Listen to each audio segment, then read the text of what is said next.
March 18th, and we will open up the Town of Barre Finance Committee meeting. First up on the agenda is approval for minutes from our last meeting on February 25th.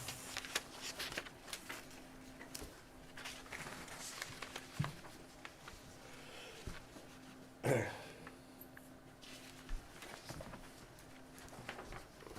gonna make a motion for Zach, I'm sorry, for the wonderful job he does on the minutes. Very concise, to the point. I'll second that. And motion to accept the minutes of February 25th. All right, so we have a motion of praise and a motion of minute acceptance. Do we have a second? Oh, yes, Oh, and a Yes, second. My apologies for missing that. All in I favor? jumped into it. Aye. Aye. All right. And we will jump right into new business, and first up is Chief Rogalski with the fire department. Hi, guys. Nice, Sam. How are things going over at the FD these days? It's going. It's still there. Glasses. I just got those. I didn't want to. All right. So what do you want? Which one do you want to start with first? What do you want? Let's start with, pull it up here, I can see it. Yeah, I think fire, we'll start with fire, and was there two budgets submitted, or just a single budget? Just a single budget. Yeah, we'll start with fire.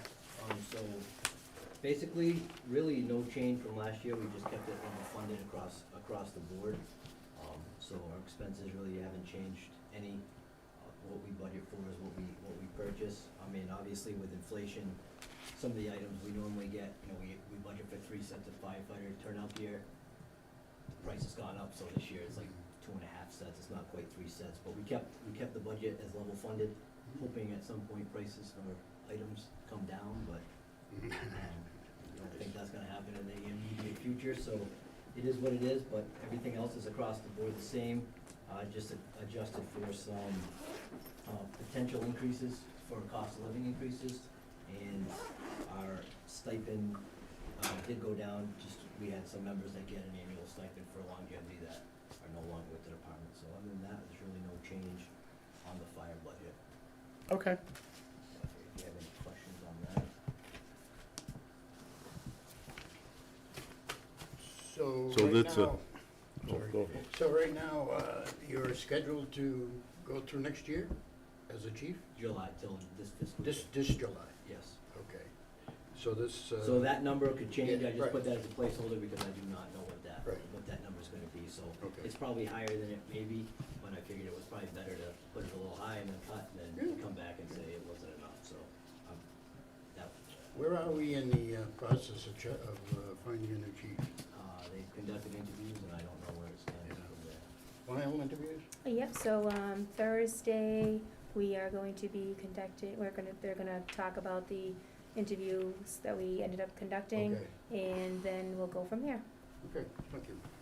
So I did print, I should hand this off. So I did print, this is from our totals from last year. I didn't Got it? print this- Fine. didn't print as much left as I wanted. Thank you, And thank you, everything thank was- you, Chief. Trying to save some Here you some trees.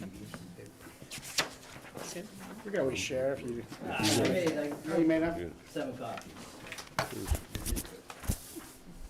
So just for. By the way, I change to the next one,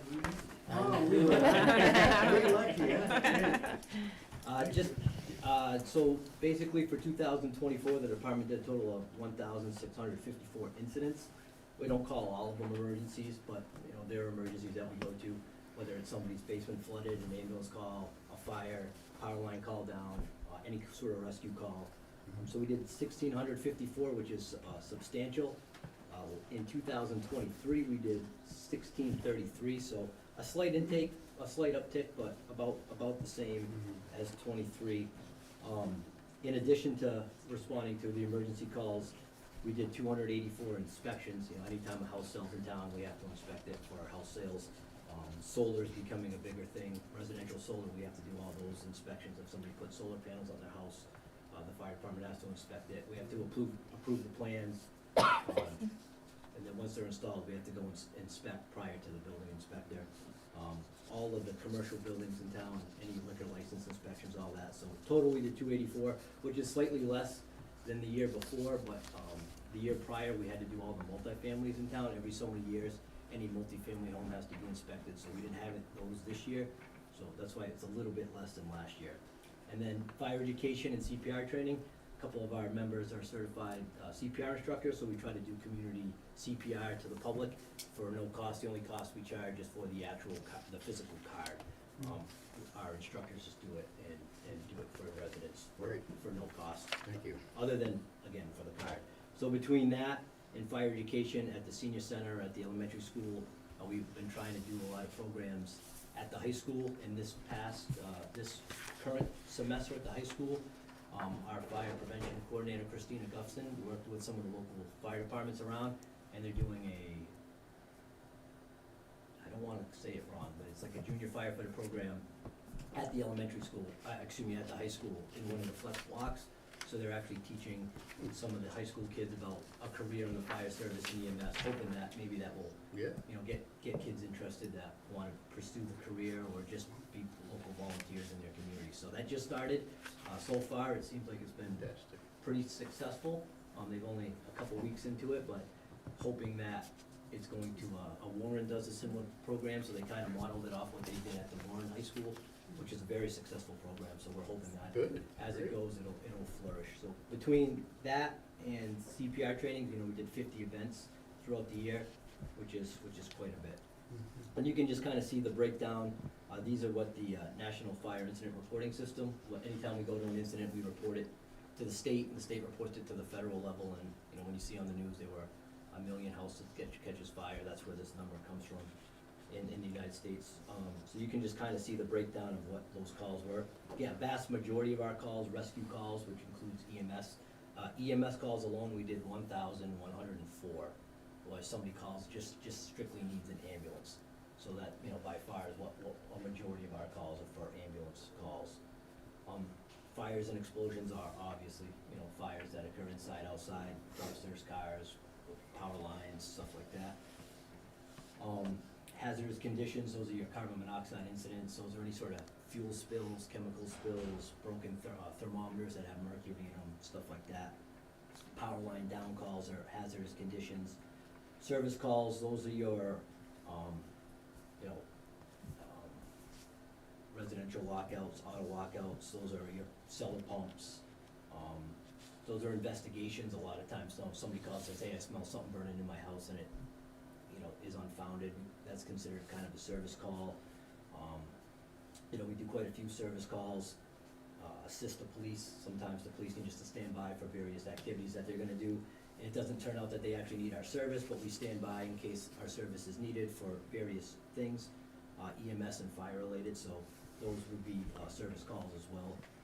Good intent calls, those are calls where, you know, somebody calls and it turns out to be nothing. You know, sometimes somebody's, good example, somebody's riding a bike on the side of the road and they decide to sit down on a stone wall or take a nap. You know, somebody calls and says, hey, they need an ambulance, you get there, and they don't.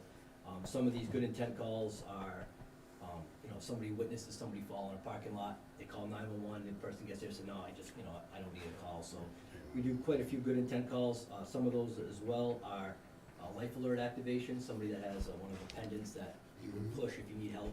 Sometimes people sleep on them, hit them, they don't realize, you know, it's a good intent call. We get there and there's not really an emergency. We do a lot of those too, especially with some of the elderly people. Family members will call from out of town and say, hey, I haven't talked to my family member in a couple days, could you go check on them? We get there and everything's fine, they just didn't answer the phone or didn't hear the phone. So those are considered good intent calls as well.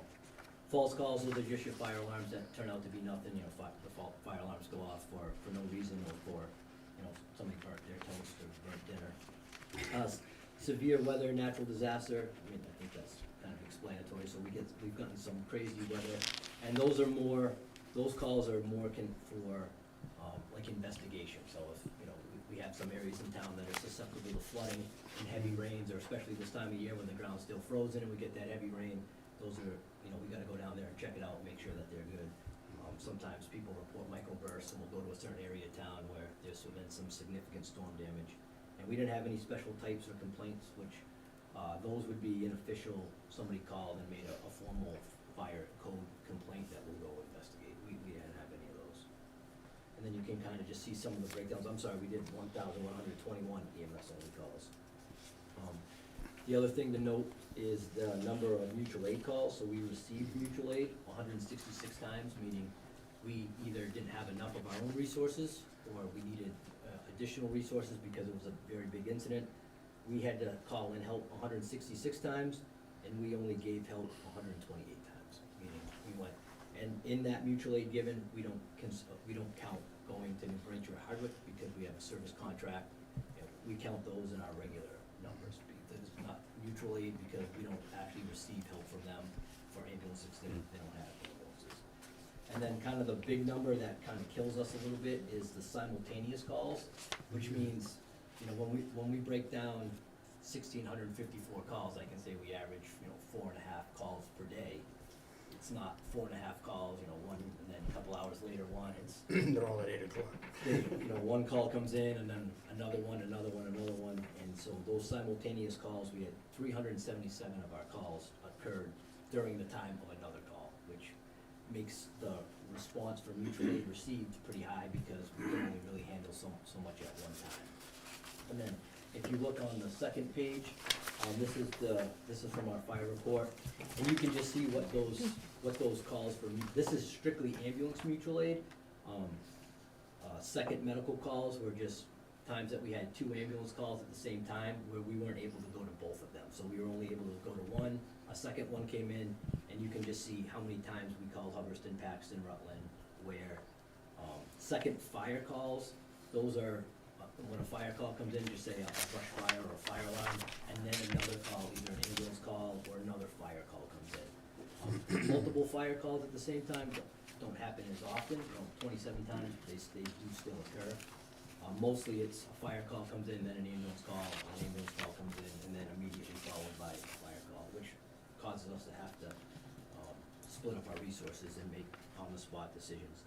Third medical calls are the same thing. We have three people called the ambulance at within the same time frame, and fourth ambulance calls, and we had four times. It happened to be 4 this year, so 4 times we had 4 people requiring an ambulance at the same time. And when we say that also that's the entire duration of the ambulance call. So the one thing that is a little skewed on when you look at our numbers is the time per call. So for instance, a fire alarm or a carbon monoxide alarm, maybe 15 minutes, right? The fire alarms go off at the elementary school, we investigate, we find the cause of the alarm. We're usually there 15 minutes, if there was obviously a fire, we're there longer, but if it happens to be a kid pulls the pull station thinking it's, fun or whatever, or they use a fog machine, it sets the alarm off, we're there and back in a few minutes, so we're not tied up for a long period. Most of our ambulance calls, we're committed for 2.5 hours on average. But by the time we get the call, drive to somebody's house, provide initial treatment, evaluate, get them into the ambulance, drive to, a majority of our calls go to Worcester, sit at the hospital in Worcester. We have to transfer the patient to the emergency room, give the nurse and the doctor a report, clean up our ambulance, clean up the stretcher, and come back to Barre. We average about 2.5 hours. Some days, depending on how busy the hospital it is, could be 3 hours.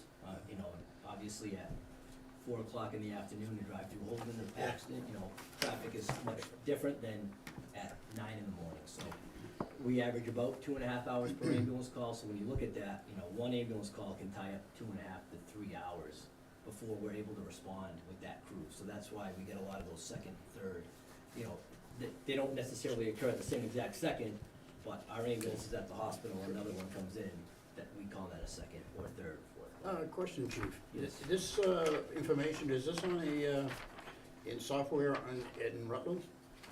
So this is on our fire reporting system. So this is what gets reported when we report up to the state. So they have it in their dispatch log, but it doesn't track it like it does here. So how is this put together? So anytime we get, Manually, you have to put this in? so when we do our fire report, so whenever Rutland dispatches us to a call in their dispatch system, you know, you just say you call 911 from your house, they enter your information, it generates a number. And we have a software system when we go in, we go to that number, and then when our members come back, the dispatch enters the times, the address. When you say "we," though, it's Rutland dispatch. Yes, what Rutland enters the dispatch location, the time, and then our people, at the end of the call, will go in and fill in the specific Great. details. And then, these are check boxes, Mhm. so I'm sure, honestly, there's probably a couple calls that, you know, we've missed, Yeah. that these numbers may be one or two higher or lower, probably lower, but Mhm. we have to make sure when we go in that this is a special box that we click when we do our report. So that's the only real way we can track it. The way the dispatch software works, it's not designed for them to track specifics for us. They just track their dispatch CAD information. Okay, thank you. And then if you look at intercepts, so intercepts are when a call requires a paramedic, and we didn't have a paramedic. So there's two types of ambulance staffing, there's basic life support and advanced life support, and depending on the type of call, there's different things, like paramedics can give IVs, they can give heart medication, they can use cardiac monitors, they can put tubes inside people's lungs to help them breathe if they're not breathing. EMT basics cannot do that, so certain calls require paramedics. If we don't have a paramedic on that day, we have to call for an intercept. And typically, if we're going towards Worcester, Rutland or Paxton are on the way, so that's who we call for intercepts. So that's what you see when you see intercept, means that we had a crew that day, but we just didn't have a paramedic for that specific time. Typically, we have one paramedic at the station, so if they go out on one call, we have a second call. If it's a BLS call, meaning we don't need a paramedic, we can usually handle it without calling for help. If it's a call where there's two EMTs and we need a paramedic, we have to call for an intercept. And then staff second calls, those are second ambulance calls that we were able to staff with our personnel. So, you know, we have two ambulances, I know one of them is currently crashed, so we're borrowing one from Gardner. So some of these second medical calls this year, a little bit skewed because we had an accident and we received our brand new ambulance in August, and it had a warranty issue with the front hub, so it was out of service for about a month while they were trying to diagnose it. It was covered under warranty, so we went a short period in the September timeframe with only one ambulance, which even if we have a crew, if we don't have a second ambulance, we have to call for help, so. And then in December, our older ambulance got in an accident, so it had been out, and we were borrowing Gardner. Gardner was able to let us borrow theirs, which we still have. And what's the status of that accident vehicle? Last I knew, it is at the dealer, which is located in Walpole, the Legion's Fire Rescue. The insurance company adjuster has been through it, and they have, to my knowledge, have not decided how they are going to fix it yet. So it's insurance company versus blah, blah, blah? So the problem with fire trucks and ambulances, because they're specialized, they can't just call the Ford dealer and say, so they went through the entire ambulance, the insurance company went through it with the dealer, the specific dealer for the brand ambulance we have. They had to send the parts list to as I understood, to the dealer, which is in Florida. They have to come back and say, it costs this much and takes this long, so. As far as I know, there has not been a decision made that I know of as far as what they're gonna do to repair it. So that was the new one, right? That That was was the new, not- it was not the new one? Nope, God, nope, the new So- one we had at the time, we still have, so it's. And- When you say older, like, we're talking like 2 years old, right? Not Yes, like- yep, we got the new ambulance, and correct me because time escapes my mind, 2021 or 2? The all-wheel drive, the four-wheel drive one? Yes. Yeah, And, yeah, I think 22, I think we took delivery like 22 or 23. yes, so that was the one that got in the accident. Mhm. But the brand new one that we got in August, they look identical, so if you saw them, you would not know the difference. They're exactly the same. So that one significantly damaged. I believe from what the dealer has told me, and this is not from the insurance company. The truck dealer, I mean, the fire engine? The Yeah. ambulance dealer is that they most likely will total the cab and chassis, and the ambulance box, the part that the patient rides in, they'll just remount that. you know, unfortunately, that ambulance, if we bought it brand new today, is $500,000. So that's a significant loss for the insurance. And again, I don't wanna speak on their behalf because I don't know the full status, but I call on a weekly basis down to the dealer and say, hey, That's we what I gotta do. figure this out because, you know, at a minimum, to order a brand new ambulance today, we're looking at 2.5 to 3 years delivery. To remount it, it's going to be about a year, give or take. They won't give me a time frame until they. Can we get a lawyer involved here or something to get some fast direction? I think it's just, I hate to tell you, it's how the process works.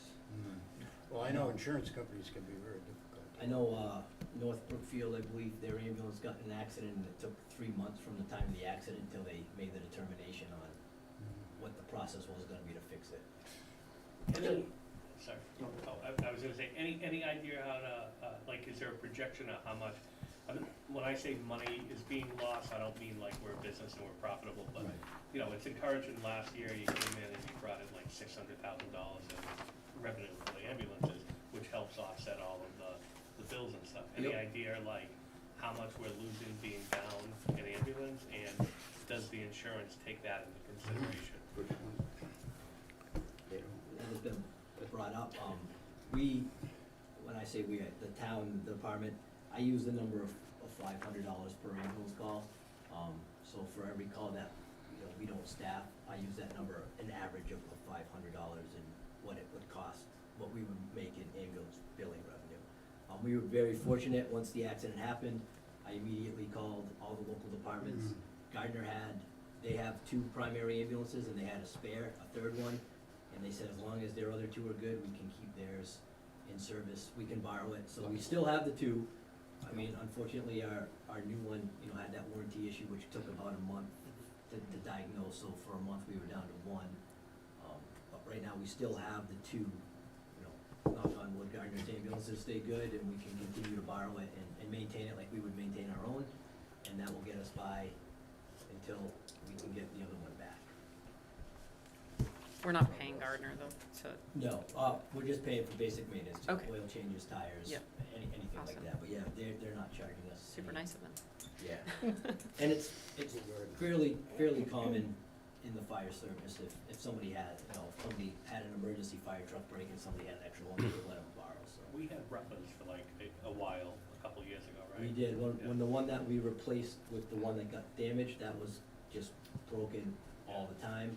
Rutland had a third one, they let us borrow it for months on end until the one that got smashed came in. I call it new, but it's Yeah. maybe 21 or 22. It's fairly new. It's new.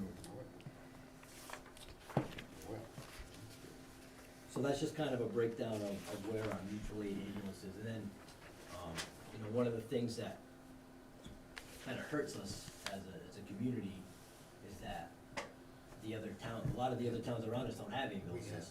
So, you know, if there's a fire, you know, Peter Sam can send us a fire truck, Hardwick, if Peter Sam has a fire, we send them a fire truck, Hardwick, New Braintree, Ocam. Unfortunately, none of those towns have ambulances, so when any of our people need an ambulance, our residents, you know, we can get Athol, depending on if they're available to the north part of town, but mostly we rely on Hubbardston and Rutland for a majority of our ambulance calls, which they're busy in their own town, so that puts a draw, you know, they have to call mutual aid, so it's a domino effect. now Rutland, if Rutland comes in, they have a basic fee they charge us? For an intercept, yes. Oh, So- only intercept? yeah, so So a second call, a third call or whatever, they come here, there's no, So Rutland charges patients. Yeah. They have a fee schedule, I don't know what that is. It's up to If them they're to the call. primary ambulance, they go. they just send the bill to the patient, same as we would. If it's an intercept, meaning we have the 2 EMTs but not a paramedic, they give us a bill for $350 that we have to pay no matter what. If the Yes. patient doesn't, if we get 0 money from the patient, then we still pay Rutland $350. When the Rutland medic does get into our ambulance, that allows us to bill at the ALF rate, so, Mhm. you know, if they have a private insurance, we'll probably recoup the maximum, but, Mhm. Mhm. you know, when we're making the decisions, we're not thinking about, Yeah. Bill, we're thinking Oh, what yeah, the patient yeah. needs, but Oh, same, yeah. and Rutland charges $350, I think, off the top of my head, I think Paxton charges 300, Holden charges 300. I think Ware's, all of them in the very near future are about to up some of those rates as obviously the fees come up. But the problem with the Intercept is that Rutland's paramedic gets into our ambulance drives to the hospital with their paramedic, but their ambulance has to follow behind with their other EMT. So All it the way? ties up our ambulance and Rutland's ambulance, and now Rutland may have another call where Well, you their can jump ambulance back in there could and be, go. could be unavailable. And, you know, we do intercepts as well. We don't do very many of them because nobody is driving through Barre to get to a hospital. Like, it doesn't make sense for Rutland to call us and wait on scene when they can drive towards the hospital and call Holden or Paxton or Worcester. Unless they happen to be driving to Athol Hospital, nobody really drives through Barre to get to a hospital. So we do provide intercepts, and we charge an intercept fee, reciprocity with whatever the community charges us. We just don't do a lot of them just because of our geographic location. If we have a paramedic available to do it as well. So it's an industry norm, basically, right? Yeah. Okay. Mm-hmm. And, you know, I think every community does intercepts.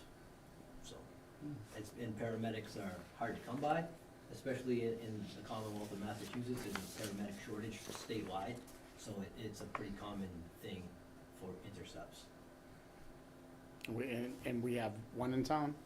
We have one, we try to have one 24 hours a day. Okay. And that doesn't always happen. Yeah. That's the goal. Some days, one of our EMTs just became a paramedic, so some days, you know, we have two on at once.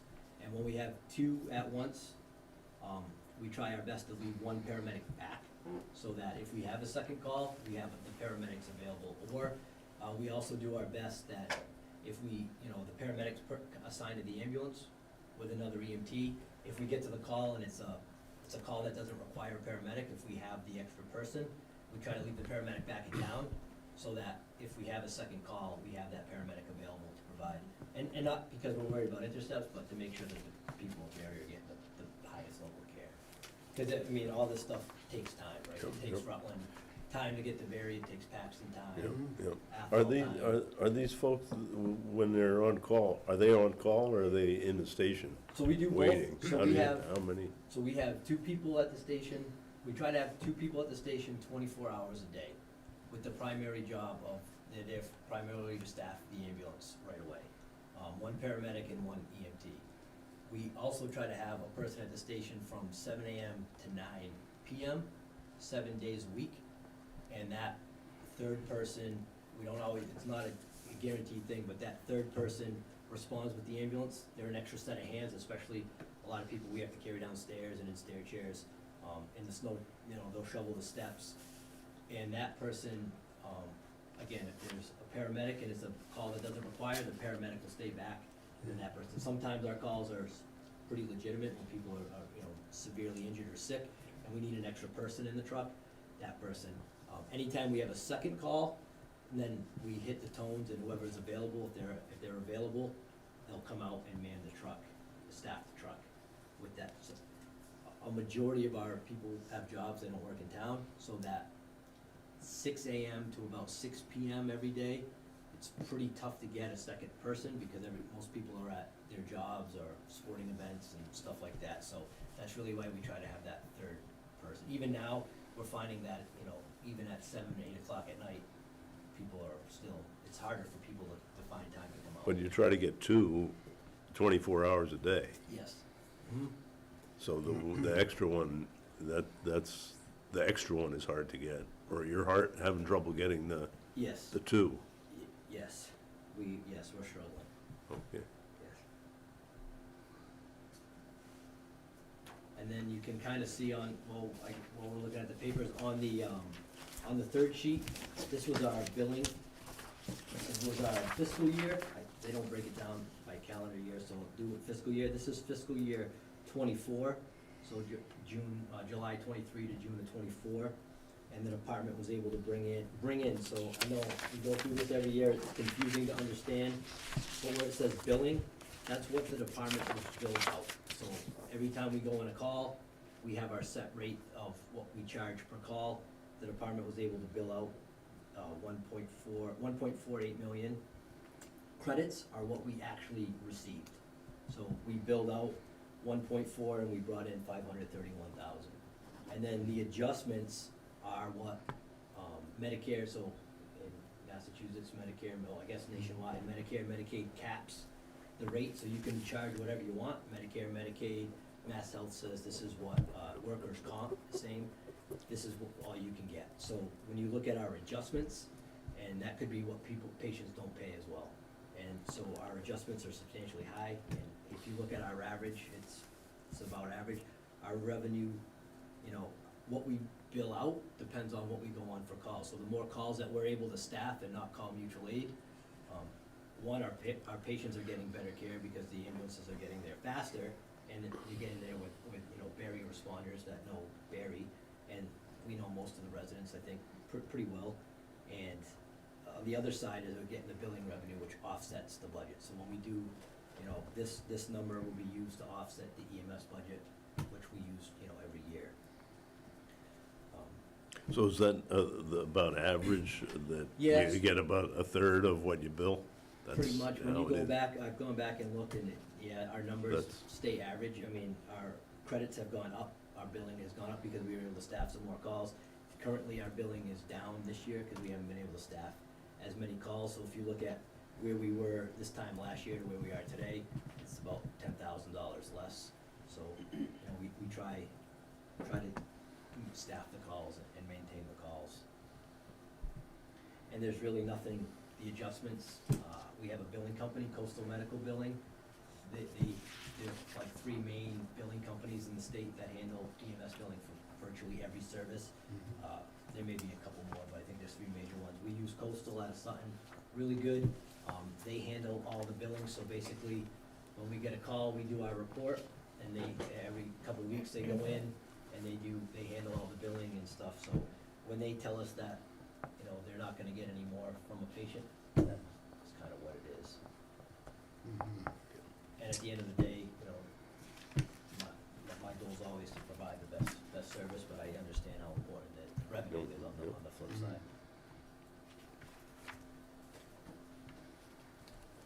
And then, the month-end coastal balance, that's kind of previous fiscal year, so it's just been on the books that at probably once a year, Coastal will send me an email saying that we should write, and they'll give us an official number saying, we've made every attempt to collect this debt, and the select board will vote to either write it off or not write it off, and I think they've always accepted. Once the billing company says they're not gonna get anything, then the select board is, I believe, always voted to write it off. And they collect 5%, that's their fee, so it behooves them to get as much of the billing revenue as possible. Yep.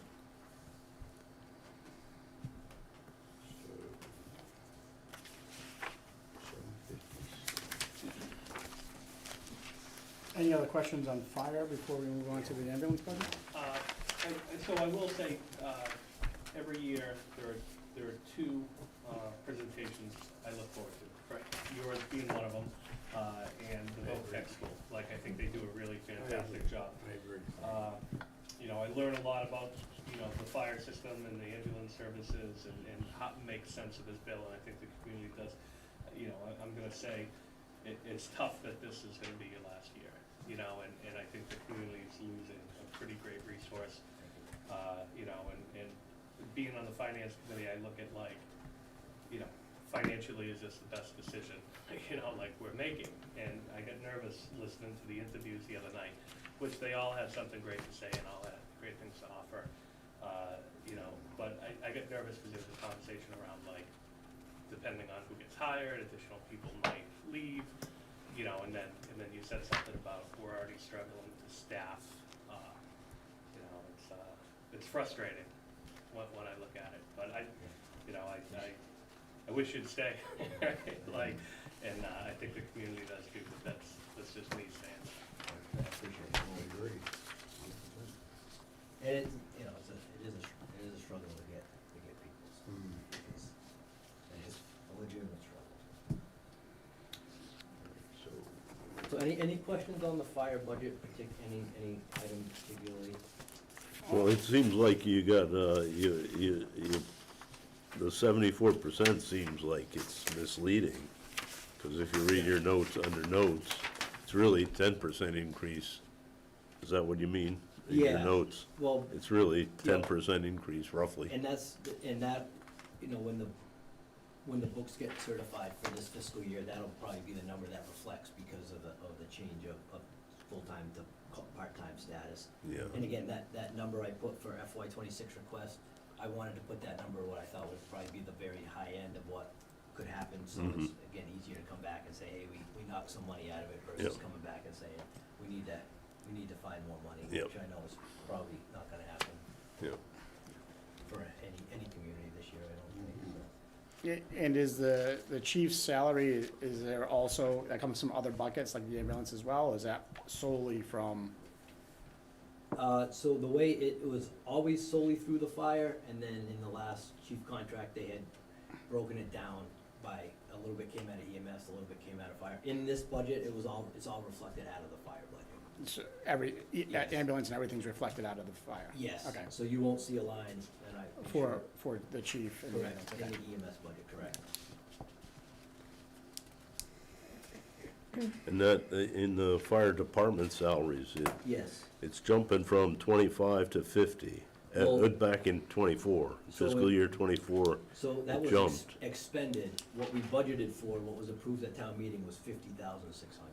And then you let, And then we only it spent depends 25. who gets called, Yep, how many and that issues. number, so that number of fire department salaries, that's what our on-call firefighters get paid. So anytime they do any sort of call-out or any detail, like a cellar pump or something, they get paid an hourly rate. It's very difficult to know, we could hit the tones, we could get 15 people for 5 hours at a fire, we could get one person Mhm. for 5 hours at a fire, so I would tend to keep that number higher. At 50, yep, Yeah. and see where it goes. Yep. And then the department training, we do training twice per month, and that is a separate line, that training money pays for the department training. And then Yep. if any of our members take any classes outside of town, we do our best to pay for Yep. the trainings that they attend, whatever their hourly rate is, and they all have different rates.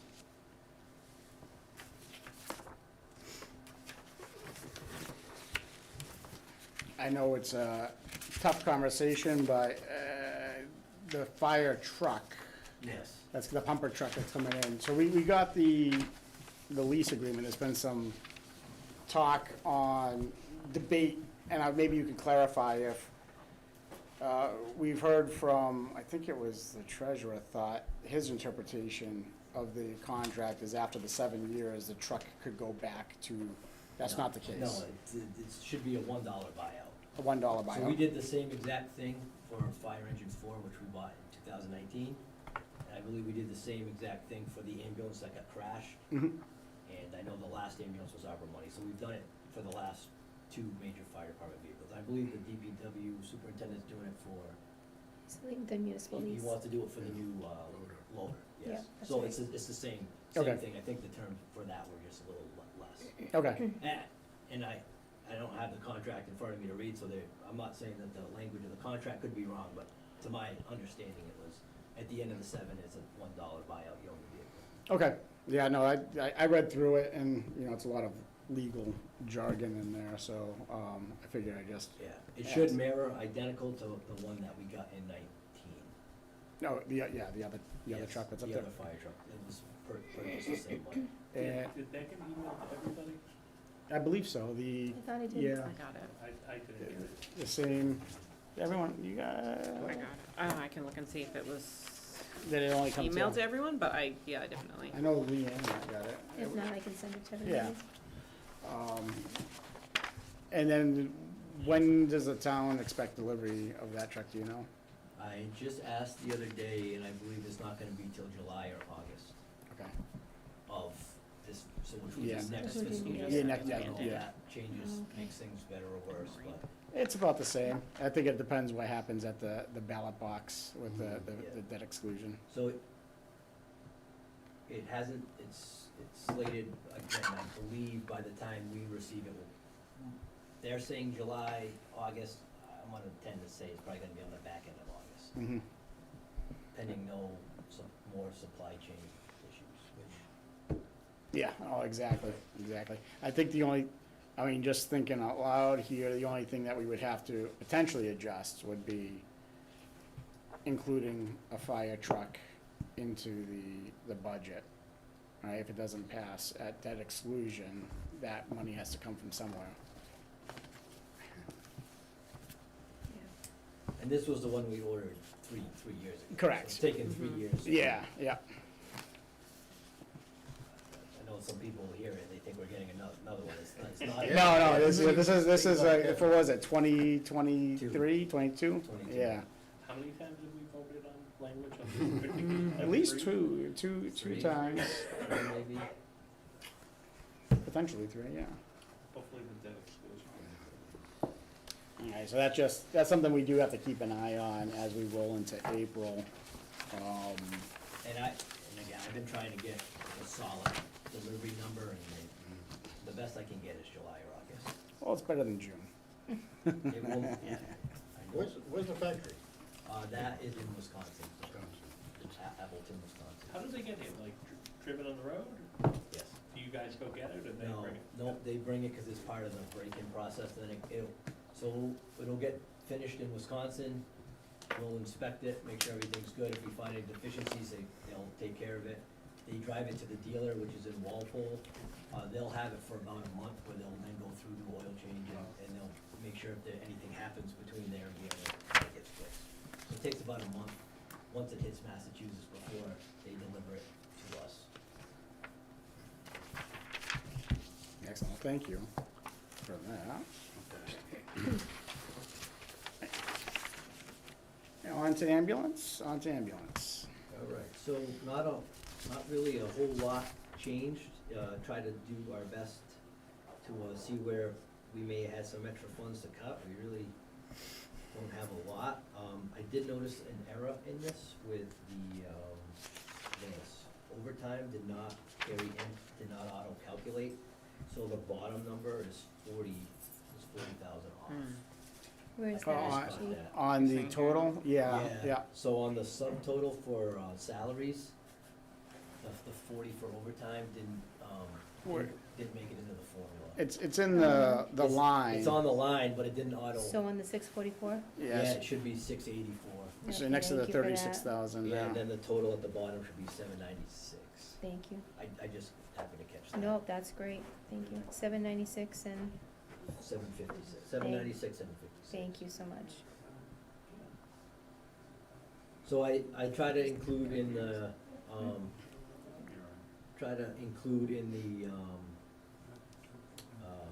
salaries, projected cost of living of 2.5, so, those may change a little bit. But try to keep everything the same.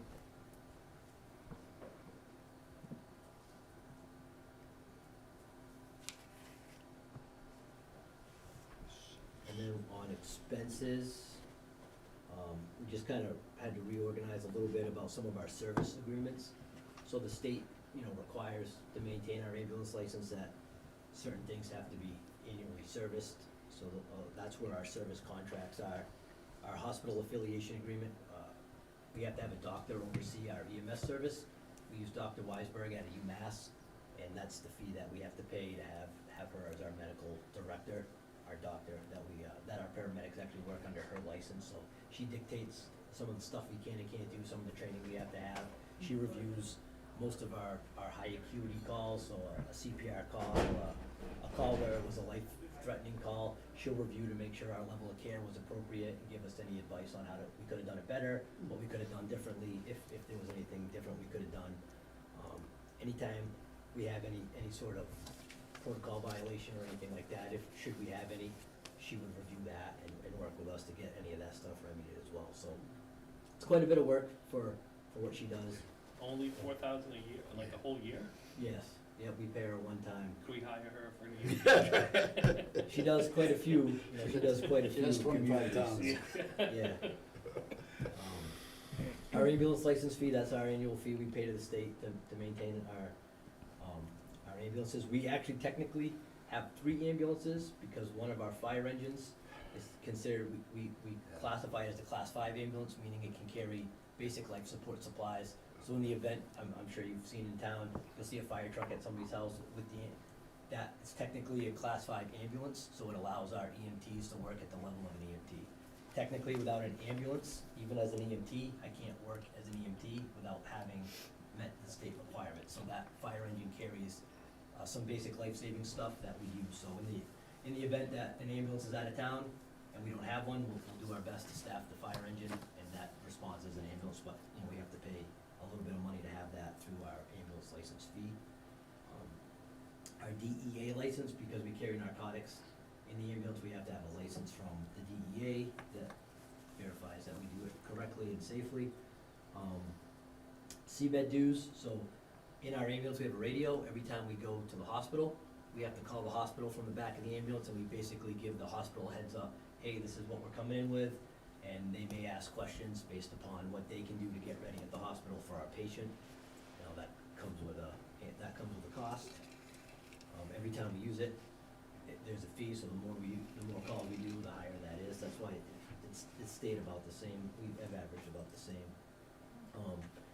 And then our Lucas Life Pack, so a couple of those contracts that were separate, they're owned by the same company now, so they just do a package service where they come out and they service all of that stuff. Our cardiac, our monitors, defibs, our Lucas, which is a CPR machine that can do manual CPR on somebody.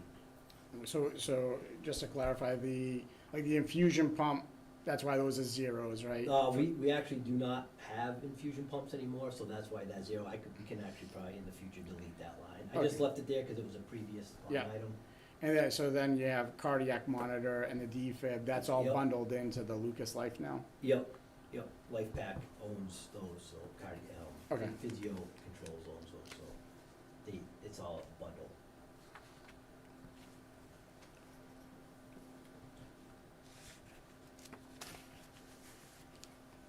And then supplies have stayed the same.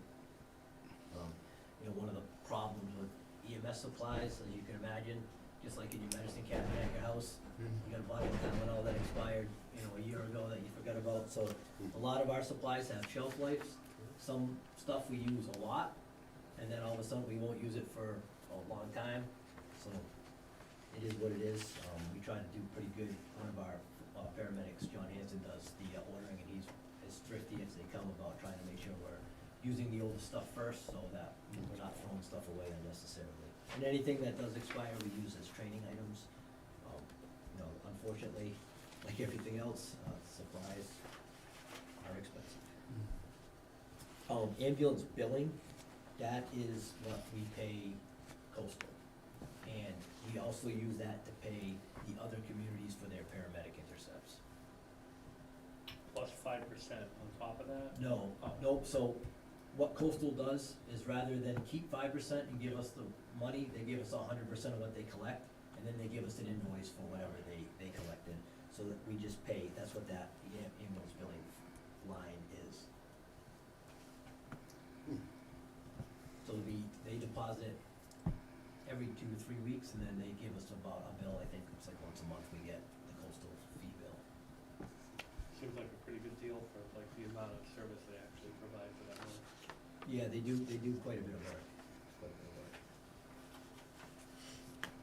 Is the ambulance usually mostly single use, like, if you have like an intubation blade or something like that, or you use reusables as well? So we do have reusable ones that get cleaned, but pretty much other than hard items like the cardiac monitor and the Lucas, pretty much everything's one time, Single use, yeah. single use. We do have some, like, split boards for broken arms and stuff, are multi-use, you know, after they get disinfected and stuff. Yeah, I know there's a reprocessing fee for all that stuff, right? That's all built into our billing fee. So like when a patient gets a bill in the mail, and it'll say basic life support, and that covers any supplies we may or may not have used of that, or whatever we did use, I should say, may or may not, it covers everything.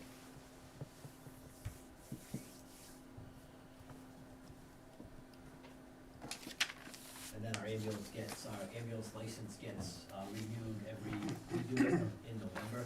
So the state comes in and verifies that we have all the equipment we're required to have, it's all in good order. Our policies and procedures are proper, and they review that all of our paramedics and EMTs have met the required training that is required by the state and by our medical director. So, we get that every November. And that's what that 1,200 for our ambulance license, that pays that to OEMS. So when you look at that number at the bottom, the total, what should be 796, 756, if you look at what we bring in an EMS billing of 531, that offsets that number. So that's not the number that's coming out of tax revenue directly. And then we do currently have a contract, a EMS service contract with the town of New Braintree and the town of Hardwick, where we are the primary ambulance currently for the town of New Braintree. They pay us this year $17,500, which again also goes to offset that total number. We still, that number is just to provide the ambulance service to New Braintree. We still bill their patients the same as we bill our patients. And then we do half of the town of Hardwick. West Brookfield EMS does the other half. West Brookfield EMS does the Gilbertville, kind of 32A. The line, I think, is actually Berry Road from the center of Hardwick to Berry, down Berry Road to the bridge in New Braintree. That's our primary section, and West Brookfield does the other half as the primary, and we charge I believe this year was $35,000 on top of whatever for billing revenue. And with ambulance calls, we don't, if a community calls us for an ambulance, we can't deny their service if we're available. So if we don't have those services and they call us, we still have to bill. Yeah. And again, EMS ambulances it's not true mutual aid, because, we go to Hardwick with an ambulance, but Hardwick doesn't provide us with an ambulance. If Hardwick needs backup police, Berry police go. If Berry needs backup police, that's police mutual aid. If they have a fire, we send a fire truck. If we have a fire, they send a fire truck. That's mutual aid. Ambulances, mutual aid, like Rutland gives us an ambulance, we go to Rutland. So that's why I think that the service contracts are important, because without it, we would just go there and basically eat the cost by the wear and tear on the ambulance and the supplies. Are those annual contracts or? So I believe the New Braintree one was a 3-year, and it's up this July, and I don't know the status. I'm not sure they're gonna renew with us this year or not. They're looking at other options. They may.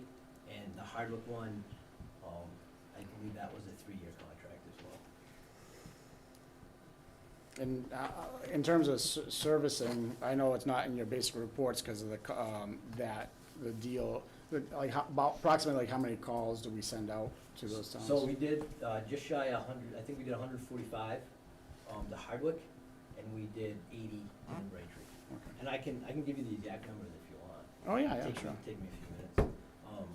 And those vary from 911 ambulance calls to lift assist, somebody fell out of bed, we just help them up. Mhm. Those are non-transports. Those cover good intent calls. Again, somebody was riding their bike, they decided to, on a sunny day late, I use that because that happens more than you think it would. But, we drive to New Braintree, somebody was just enjoying the sunny day, and they say, hey, we're all set. Again, sometimes the police need EMS standbys for things they're gonna do. We don't actually do anything, we're there in case something happens. So those 80 and 145 calls encompass anytime we send an ambulance to those communities for medical reasons. There's a lot of times, good intent calls as well, and we get canceled, the police get there and say, hey, it was a life alert, we don't need the ambulance. And we'll get halfway there and then end up coming back. So basically, it costs us $265, $265. Yeah, because you get about a half back. 7 days, Did you minus 24/7. 17 and the 35,000? no, Yeah. but yeah, that's for Service. 24/7 Yeah. service. For 2 ambulances Hmm. and When security. they're both working. Yeah. When they're both working. Yeah. I joked a couple of years ago, because I think the number was a lot lower, the offset, and I was like, can we get a 3rd ambulance? Yeah. Well, Yeah, I'm sure you can attest, right, since we got the two ambulances, that number, second call, third calls come down. Since, so Over the not the years. number of calls, but the number of mutual aid calls. Mutual aid. Yeah. But the problem we're running into now is we don't have the people. So now we had the people and no ambulance, and now we get the ambulances and we don't have the people. So having a $500,000 truck sitting in the station because we don't have anywhere to go on it is, can be a problem. Yeah, and that's a challenge across the board right now, right? It is, yes. It's, unfortunately, hard to attract people into this. So I do the EMS responses for Hardwick just by fiscal years. Mhm. Yeah, Real yeah. quick. They like theirs in fiscal year, and Braintree does theirs in calendar year. In fiscal year '24, the Berry Fire Department did 139 EMS-only calls to Hardwick, which was actually 4 less than the year prior. So, you know, we average, like I said, I use the number 150 as an average, Yeah. give or take. And 119 of those were for, you know, primary medical calls, somebody needed an ambulance. 4 were for motor vehicle accidents, and 16 were good intent or canceled en route or EMS standbys. We did a total of 85 transports, 38 were ALS, 56 were BLS, and 45 were fine refusals. Now, just because people call for the ambulance, they don't necessarily need to go to the hospital. We evaluate, sometimes we can treat on scene, and they say, hey, you know, sometimes people get a cut, we patch them up, and they say, I don't wanna go. So just because we respond with an ambulance doesn't always mean that we transport. And if we don't transport, we don't bill. And that was FY 20, that was Hardwick, and I can give you Braintree's. And So Hardwick's off the fiscal and Ranger's off a calendar? that's just how Yeah, that's just how their select board wanted Yeah. us to report. So Mhm. I try to give them their yearly, every quarter, send them their, where they're at. And we only do half of Hardwick again, and we're the if West Brookfield is unavailable, then we cover into like the Gilbertville section. If we're unavailable, West Brookfield comes into our section, so we have that backup as well. So I don't know how many total calls Hardwick does, because I don't know what West Brookfield covers in theirs and Is the new chief gonna have that computer and the software? Yes. Okay, good. Hope Um, they know how to so- use it. And, yeah, I think it was 81 times in Braintree for, I only have 23s for some reason, the 24 one went open, but in 23, calendar year 23, we did 67 calls in Braintree. Great. In New Braintree was the 35,000 or 17. 17 and 35 Yeah, for Hardwick? and it won't open because I'm not on a secure internet here, but I'm gonna say it was about 80 or 81 calls yeah, this yeah. 2024 to New Braintree. It wasn't a significant jump either way. No, and that's because they moved their police stations in, so, you know, we go to the police station for various things, and that I think's the increase that they had. And again, that includes car accidents, good intent calls, lift assist, no service, medicals, everything. Any reason they would need to call for an ambulance. And the State Police Academy runs their own ambulance, so we don't really, we do go there once in a while, but it's very rare that we go there when they have a recruit class. And I see, and then we had the 100,000 from the reserve account, right? That you noted here from the special town. That's gonna be refunded back? We gotta put that back into the reserve fund. Is that Yeah, correct? I don't know what we have right now in the ambulance reserved fund, so we'll have to see where we're at. That's something we need to definitely look into. We took 100,000 from the ambulance fund. Yes, at the in, special town meeting, yes, yeah. So we have to pay, okay, we'll pay it back. One of the questions that was asked the other night, well, the other 2 nights at the 4 interviews was about possibly trying to set up some type of structure or agreement with UMass in town. And do you have figures on like how many calls just there, or is that even something that can be trackable? Yep, I do, and unfortunately, my program's not working, but I've looked at it in the past, the last, I wanna say in 2023, we only did like 101 calls there, maybe. Okay. So one of the problems with the health center, I'm not calling it a problem, No, but yeah, one no, of, one of the it's- issues that arises with the Barre Family Health Center, it's one of the furthest west UMass doctor's office. So a lot of people from the western part of Worcester County and even like Ware area, Belchertown area, they wanna be part of the UMass system. Some of their primary care doctors are at the health center, and people go there with legitimate medical emergencies, and they're not equipped to handle true emergencies. They're more of a doctor's office than an urgent care. Some people think that they're at the urgent care level. They can do some stuff there, and I'm not degrading what they can provide. But, you know, sometimes somebody goes there and they're having chest pain, and they think, oh, I'm gonna go to my doctor, I'm having chest pain.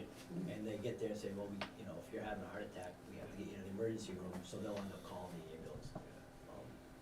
So that does, we do have an influx, you know, I wanna say it's about 100 calls that come out of the health center for people having various medical, and not all of them are that, sometimes people phone in the parking lot as well, stuff, but that's about 100 calls. And do those still bill to the patient Yes. regardless? Yeah. Yep.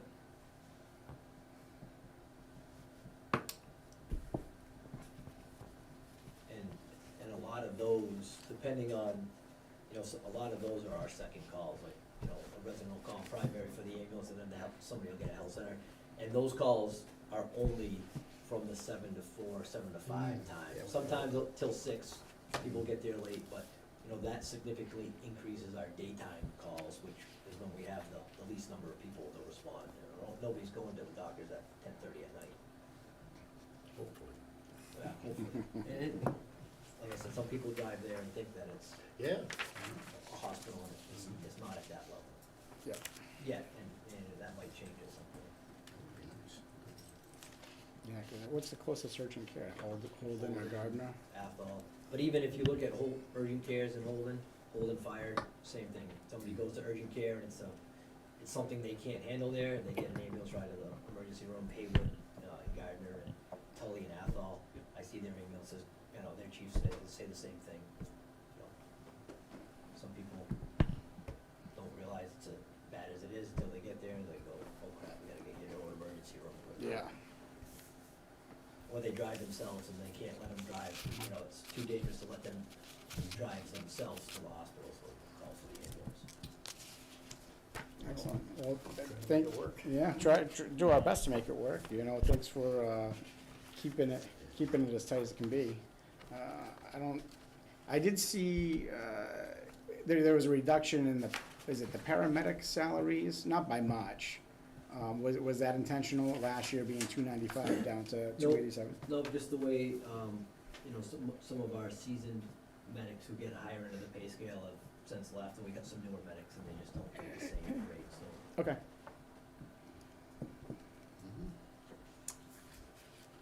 Anybody have anything else for the chief? Well, thank you very much for all that you do and I that try you've not to done. talk too much. Oh, yeah, it's well informed, and I think we all appreciate it. Very much so. Thank you. No problem. All right. Yeah. Thank you much. Chief. Have a good night. You Yeah, too. You too, appreciate it. All right, and we're off and running. Those guys are still awake, so. So I think the Board of Health are they level funded? Is that? Yeah, they're level funded, the only thing they went up, just a 2.5 COLA, everything else stayed the same.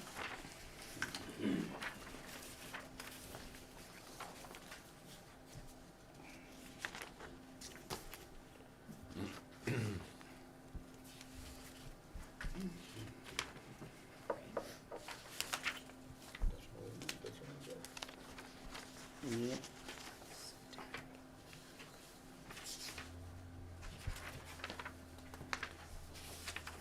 Any questions the committee would like to forward to the Board of Health, or are we good now? Oh, it's good. It looks like the cemetery provided 2 budgets. Yeah, so budget 1, what they added was, if you look under cemetery scan projects, they had the 5,000, they don't need, I mean, they said they could do without it this year if they have to, because they understand that budget is very tight. So if you look on budget 2, you'll see that it is eliminated, and they understand completely if they can't have that in the, with the budget being so tight, and they were very understanding about all that. But, obviously their scan, they've worked very hard on all their cemetery scans and projects that they do, they work very diligently in that office, and, so they did have that on budget one. That would be the only difference on budget one to budget two. Otherwise, everything else has stayed the same. Oh, and I think, I even put it in there for you. We can, on budget two, you'll see in red, it says we can function without this item, but it seriously does impact the ongoing record keeping, reconstruction efforts, as well as our ability to respond to the unexpected maintenance issues at the 18 cemeteries that we, oversee. So, like I said, there's basically everything's the same except for that one line item. So normally that would continue every year, so how long Normally has this it been going, how many years has this So been they going on? had, so I went back, we have only FY '24, so FY '24, FY '25, they are definitely willing to take it off this year if by, by all means our budget can't handle it, so. So, what does the note mean? Because I don't see their expense account set up as revolving on the budget, but they're claiming there's a 1,020 carry forward balance. I wonder if that was just like a, cross that out. No, I think he's talking about this right Oh, here. this one. 5,000 carried forward FY '23. Do you have, I don't have my reports with me. There's, doesn't appear anything's carried forward for them. Let's see if I can find my- Let me just make sure I'm looking at the correct date. Yeah, 3/6/2020. I'm trying to think in my mind what it, but I believe they had 5,000, and I'm doing this by memory, so 5,000, like $10,000 if it, do you have it up on there, Dan? Well, I have the budget. Can I have, look at it? yeah. I'll just go over there. I didn't recall the cemetery having a revolving account. No, but- they don't have a revolving account. It's not a revolving account. It would be, is this FY '23? Oh, no, that's FY.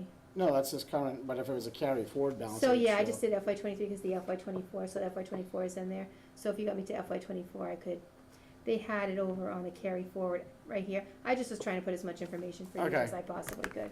But those balances, they Those were, balances are the same, yes, they're they fine. they yeah. dissolved with the. Yes, they did, but it was transfers. FY '24, so that's why you saw how I put FY '23. Again, I was trying to put all the information that you had asked for from kind of the last Oh, meeting, like like the where special. this number came from, okay. Exactly. Yeah. And they've been doing, I think the only question I would have had, because I know they've been doing the scans, and they had a timeline of like how many scans, or what was that, I forget, a couple of years ago, they came and told us that they did so many feet, or I don't think it was acres, but so many plots maybe. I can ask them that if Yeah. you'd like. Actually, I mean, if they're on, I think is it like, how long is that project ongoing for? Is it Well, they've 10 been, years, 20 years? Yeah. 100 years? so I went back as far as '24. I don't know if it was in must have been in '23 because I wouldn't have put the forward FY '23. So I would say '23, '24, '25, and then they said they could do without it on '26. So Okay. But they prefer to have it. they would prefer to have it. I wrote what they said in the notes. So But you would do this on an ongoing basis, or does it finish when you've scanned all the cemeteries? Right, I would yeah, like say I it would. continue. If I'm going to give my estimate, like my guess, I would say it would finish upon, with their projects and all their scans of all the cemeteries. But I would assume that having 18 cemeteries that they're saying that they oversee is quite a bit of That's quite a cemeteries, task, and right? some of them are, well, they presented to us before, Yeah. and, some of those cemeteries are older Yes. and not as well marked, and that's what they're doing. That's right. If I recall, forgive me if Yeah. I'm incorrect, but. Yeah, and I think I've talked It with might Paula a keep few going. times, and you're right Yeah. on that, Dan. Yes. All right. And we got Mr. Joe Hood waiting over here, very patiently. He's like, "You stop." Thank you, Joe. You learned a lot about the fire department. He's like, "I'm gonna show up early." I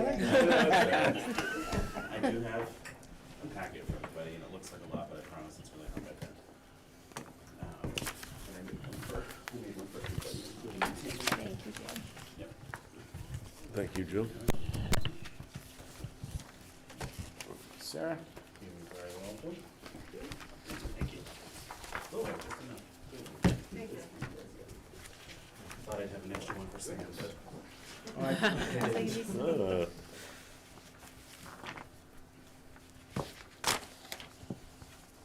I don't know if you have any questions first, or you want me to Uh, dive right in? why don't we dive Go in? through my packet? Yeah, let's So- go through it, and you have submitted the two budgets. Two budgets, yep. So the first one, the first sheet in the packet that I gave you is just our current numbers for this year. Just so you can see where we're at for our current expense for FY '25. Two of them, one of them, the network fees is always at 100%. That's under, about halfway down the expenses section in the middle, is the amount that we pay to CW Mars to be part of that network. So we pay that at the beginning of the fiscal year, and that stays the way that, that's the total. In the utilities, we are over a little bit in the electric, and which recently, I don't know, in the last few months, which I think that probably happened for a lot of people, our electric bills almost doubled. But I don't know exactly why. It's not like we're running things that are, we haven't done anything differently. We had some construction work at one point. We were running a dehumidifier and that kind of thing over the summer, and that brought the electric bill up a little bit, but that hasn't been running since, I want to say September. So that is a little bit high. And then our building line, which is the very last line under utilities, is a little bit high. We did not have AC, I want to say 2 or 3 times this summer, and we've run out of heat so far 4 times this winter. So those are all for calls that we've had to make to RJ McDonald and things like that, to get everything up and running again. So that, I just wanted to show everybody that where we're at for this year. The next 2 sheets are the 2 budgets. This is They're lovely. giant sheets. Oh, I am blind as a bat. I tried to do big, 11 by 17 budgets, so it's easy to read. So the first one, I don't know if, no, sorry, I say sorry. You're presenting to the right crowd. I'm very excited. The top budget is, so I don't know if you remember last year, I mentioned that all of the library staff's salaries are pretty low. They have been for years. And one of the things we talked about last year was just gradual increases over the next 3 years to bring that up to something that's closer to industry standard, especially for our size library in Massachusetts. So last year we had a 4% increase, not including the COLA, so it ended up being about a 6. This year, the agreement was 4%, 5%, and 6% over the next 3 years with the, not including the COLA, so 6, 7, and 8%. So this year, I did put in that, this year's increase for the staff salaries. It really brings everybody up.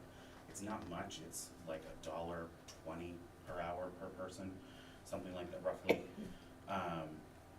But this top budget does include an extra part-time position at 6 hours a week for an assistant. So, and I asked for that this year. Granted, this is a kind of an isolated thing, but as an example, one of our assistants had a family member that passed away, and she was out of work for a little over a month.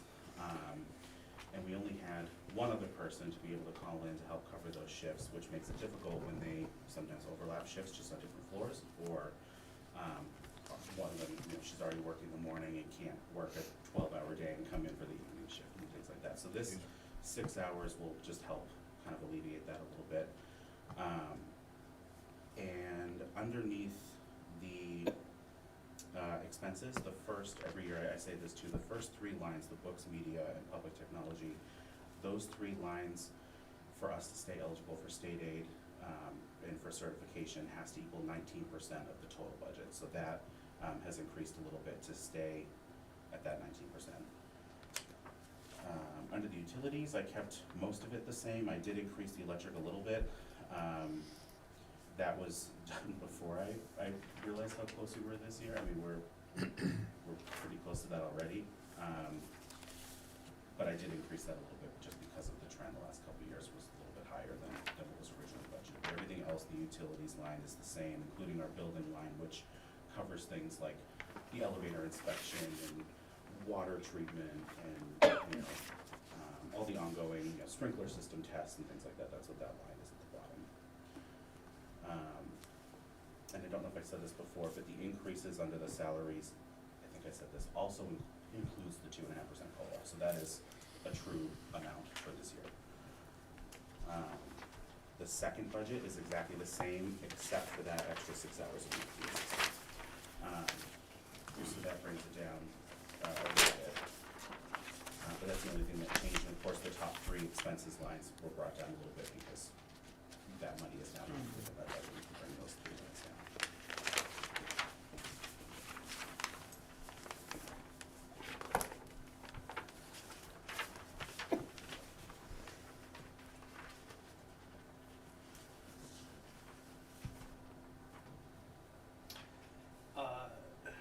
It was about a year ago, I was watching a select board meeting where chimney repair conversation took place. They talked about, there was like some very old, money that was gifted to the library association for books and stuff like that. I fully, I get how you have to make up 19% of the overall budget of that. Is that money, like, does that money get used for like purchase books, or is it just sitting somewhere? So the trustee, there's, that money, I believe somebody mentioned, was the endowment accounts that the trustees oversee. And that was money that was probably, given to the board and the trustees in the early, late 1800s, or 1900s when the building was built. So the trustees oversee that. That money, since I have been there, has not been used for books. There's not a lot in those accounts as far as I know. But they are endowment accounts, so when they do use it, they, use the interest. And but since I have been there, we haven't used that money. That's something that the town holds. So, the accountant has the records for the endowment accounts, and the trustees oversee that. So that's not, like, even for, if I wanted to use that, I would have to go to the trustees for approval, and then that would be that process. But since I have been there, it's not. I'm not like, trust me, 19% of your budget on this stuff is well worth it, I think. Is there any chance we could offset that with that money, like on the book part? So I would believe you'd have to go and check with your trustees, Yeah. and if you get the approval from the trustees, I don't see why not. Yeah, and I don't, That would be unless there is Yeah. some reason why, it was written into some, Yeah. if it was like, somebody passed away and gave money to the library, unless it was written into the stipulations that it couldn't be, which I don't think Yeah. probably was the case Yeah. then. Yeah. But other than, I'm not sure, to be honest with you. But I would definitely have to check with the trustees for that. Yeah. So I ran into Dave today too. He's like, I can't make it tonight because know. they have school committee Yeah. going on. I don't know if anyone has any other questions about the budgets themselves. Late fees, is that like a thing? So we don't have late fees on almost anything other than, like some of the technology. We have like our hotspots that are we have 12 hotspots and they're almost all constantly checked out. Yeah. Those are a little high, those are like $5 a day if they're late, just because they're in such demand and we wanna make sure Yeah. they're coming back. Other things, like we have a couple video game consoles that people can check out, those have late fees on them, again, just to kind of make sure that we get them back because they are, high-priced items, but other than that, we don't have late fees. We collect very little in money for books that, are damaged or something like that, but that goes, and that I take back in our account, and we would buy the item again or something like that, so. The hotspots, they're all the T-Mobile ones, right? Yes. I said so many people, like, they'll post like, Yeah, I'm thank like, you, go 'cause check it out, like, They're very, very popular. We actually, we only had 10. 2 of them never came back, but we're able to go in and shut them off, Yeah. so, which is great, because I don't wanna Pay totally for it. provide internet for people for free for, forever. But we ended up, one of the other libraries, I think it was Royalston, had a handful that they just didn't have it in their budget to continue using, so they gave us some more, and we were able to put, and that's what actually, the data for them comes out of that public technology line. So I can use that money to buy a new desktop computers or new laptops for the library, anything that's public use. But after the hotspot grant that the MBLC had done during the pandemic, they said the libraries could use that line, to pay for the data, which is great, because if we weren't able to use that, we wouldn't be able to afford them. But they're very, very popular. I think they're the most checked out Yeah. item in the library. That was amazing when I read that you guys were doing that. Yeah. It allows, especially if somebody's like, does T-Mobile work at my house? Well, Yeah. Perfect way to Yeah, figure it's it a out. great way to Not test that it. okay. Yeah. Joe, when you're, this additional assistant, over here it says, Yep. add one part-time position. Yep. So, and then you have 3 staff, so does that, Right now, so you're adding, you want another person, or you want just additional, how's this working? So we have 2 assistants right now, 2 part-time assistants. So that extra person would make that, so we have that total amount. They're not separate line items, so if one person is out, we're able to, it's all one line item for all 3, or 2 assistants. So it would just add another part-time position to that line item. It's not for the existing 2 people, it's for a new person. Correct. Yes, yeah. Yeah, right now we have 2 assistants. One of them is at 19 hours a week, which is the max for their benefit, and the other one is at 15. And this 6 hours a week would cover really Thursday mornings, which right now are tricky to cover sometimes, especially if somebody is out. So that would just help alleviate a little bit of staffing there. Otherwise, for the rest of the week, we're in great shape. And one of the projects I was going to talk about in a little bit that we've been working on is putting in a new teen section downstairs in our library. We just did the floor, a couple of the back rooms. So part of the idea is that 6 hours room position, when the teen room is ready to be opened up, will also cover some hours for that room to be staffed after school, when it's officially open, which I'm hoping will be within the next year. So that is that. How many youth services librarians do you have now?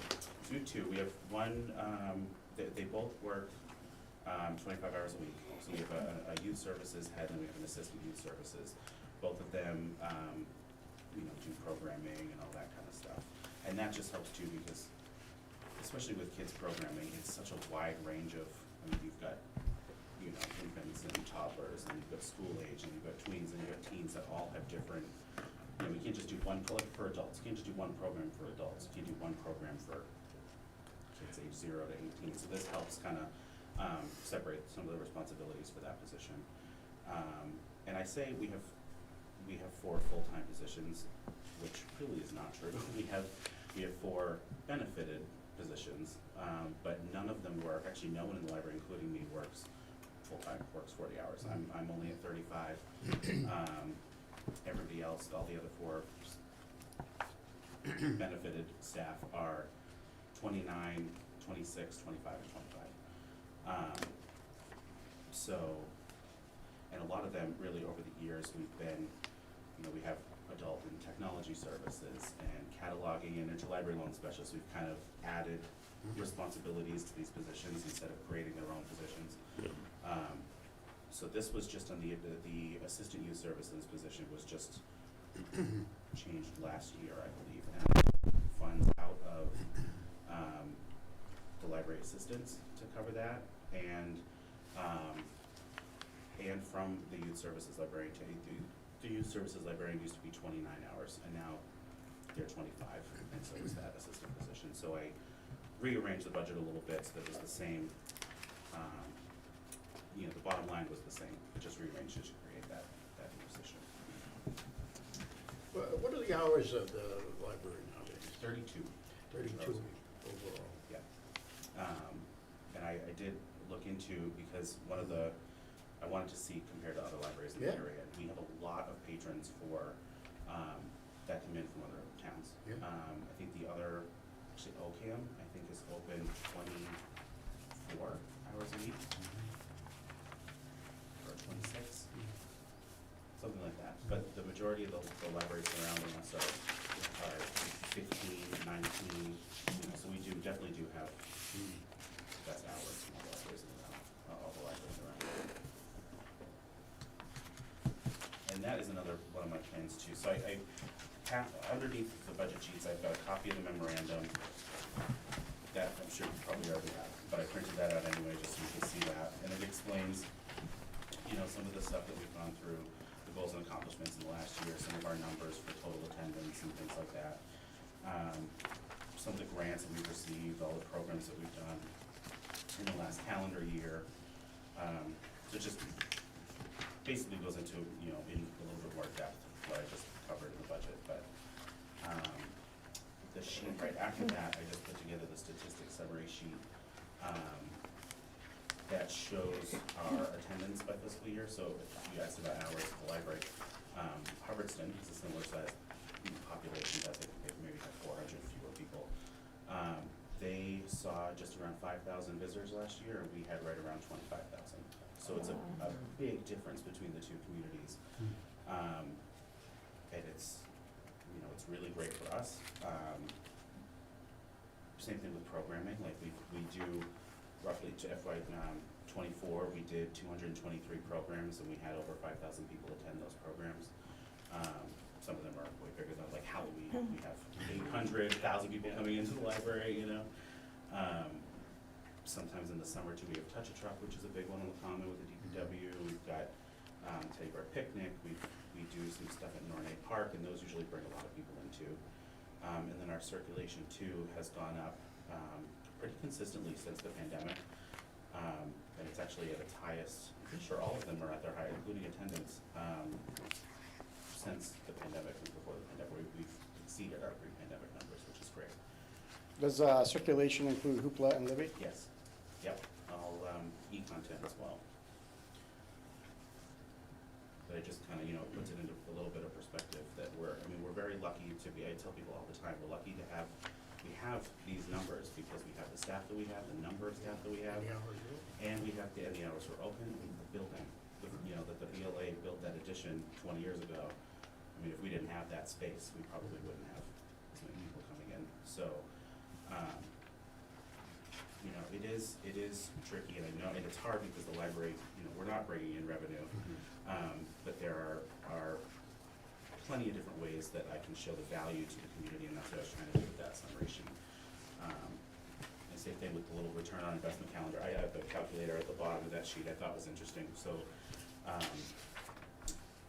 the Syracuse University put together a calculator to figure the return on investment for libraries, and it's a prototype, so it's still being updated. It might be a little high depending on how they figure the average, you know, cost of things, but they try to put a value on things like when people come in and ask reference questions, or people are coming in and sitting and reading the paper. So services that we're providing that they're not checking something out, and there's no real, you know, actual dollar amount that people can see. So according to that calculator, our return on investment was $745 for FY '24, which is pretty great. Even if it isn't that high, and it is, you know, this is a prototype, even if it was $4, $5, you know, I just thought that was a pretty interesting statistic to prove that what we're doing is important, and it's needed and valued and wanted. Some of the teen and tween programs you guys have been offering, there's been two recently that I was bummed we missed. Oh. One was during a school band concert on a night recently. Oh. I don't remember which one it was, but Yeah. we did do a program There was a that night. Guinness Book one that I That was was- bummed that I missed, yeah. or sorry, my kid. Yeah. Yeah, but like, I get the emails or I see it online, and I'm talking him into like, you know, like, hey, we Yeah. go to this, and there was one with like food trends, I wanna Yes, say, yeah. that looked really Yeah, good. that was a cool one. You Yeah, guys we definitely Kayla and Katie are the youth services team, and they're very, very good at what they do. We've been partnering with the schools and doing school visits when they do like community helper days, and, you know, they'll go up to the school and read stories. In the summertime, we've got the Champions program. They walk down to the library, and we're checking out, you know, making library cards for 40 kids and checking out books in the summer. And even during the year, we have a couple of the classes that walk down, that they do the wax museum every year at Ruggles Lane, and the Ellis Island program that they do. They come down, and we put together big displays for them. The whole class comes down and is able to check out books, which is really great. So I'm definitely thankful to them, that, you know, Katie and Kayla, for doing the majority of that and putting that on, because it's a lot of work to do stuff like that, you know, when there's 2 people in the room and there's 40 kids running around. But it's a lot of fun. Andy, do we still fund the youth program that hasn't taken place in 5 years up to No, the we attic? don't do that We've anymore. like defunded it Yeah, completely? yeah. I was wondering if we could like shift money. So it's funny, Yeah, so yeah. Joe and I have talked about, cause he had mentioned the, team downstairs. Yeah. So we had talked about, rather than that stuff, we don't wanna see that No, go, like, I obviously. want that pink one. Yeah, so And she's, I- so we've already been on that, so we're hoping that, If I can figure out where make to a store those, I transition want there them. to yeah. bring that stuff so it doesn't go to waste. and Oh, the stuff that's upstairs? Yeah, so the Yeah. children can at least Yeah, 'cause there was benefit. the scouts used that room a few times, and, there's some decent stuff up there. Yeah. I mean, they Yeah. had That was some- really popular, like, when I was in school.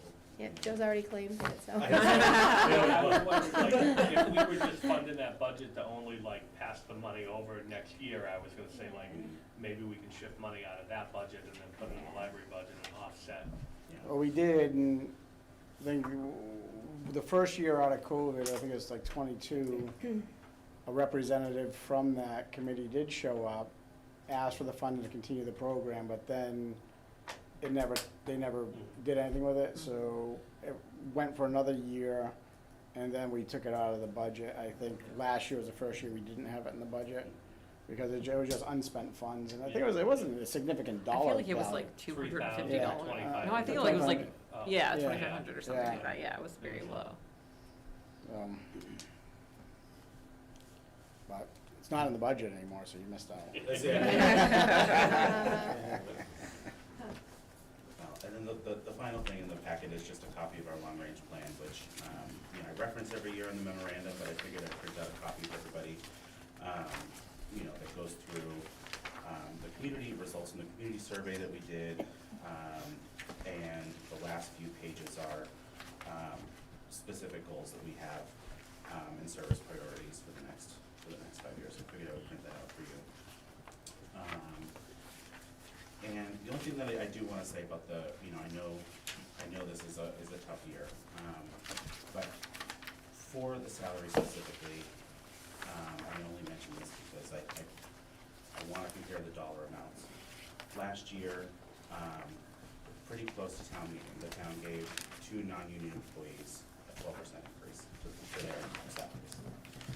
And what I'm asking for this year, both of these, is pretty much what the town gave one of those 2 employees for 7 people, 8 people.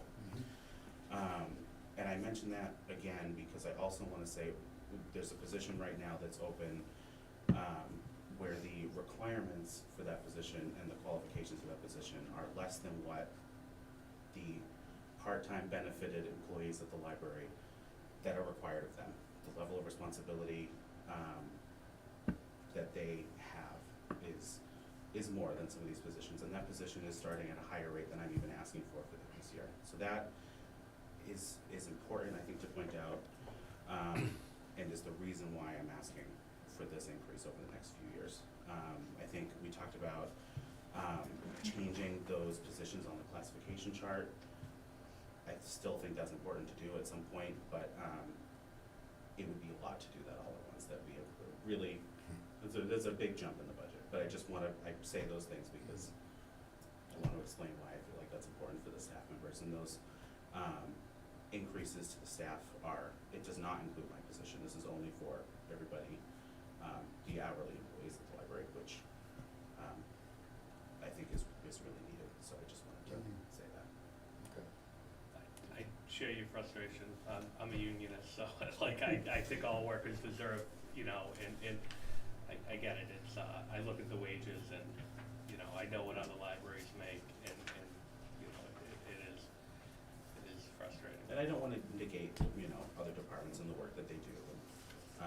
And I don't want it to come off that that's what I'm doing, but that was an important distinction that I wanted to